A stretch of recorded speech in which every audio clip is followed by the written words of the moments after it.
কত সালে নেপচুন আবিষ্কার করা হয়? 1846 সালে। নেপচুন কত দিনে সূর্যকে প্রদক্ষিণ করে?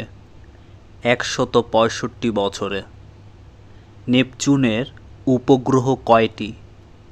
2টি।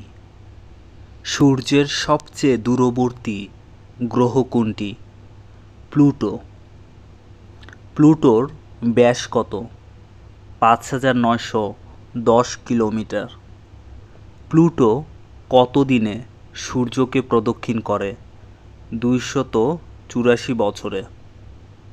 প্লুটো আবিষ্কৃত হয় কত সালে? 1931 সালে। প্লুটোর কয়টি উপগ্রহ আছে? 1টি। আকাশের উজ্জ্বলতম নক্ষত্রের নাম কি? লুব্ধক। সম্প্রতি আবিষ্কৃত মহাবিশ্বের সবচেয়ে উজ্জ্বলতম নক্ষত্রের নাম কি? Pistol star. সবুজ গ্রহ কাকে বলা হয়? ইউরেনাসকে বলা হয় সবুজ গ্রহ।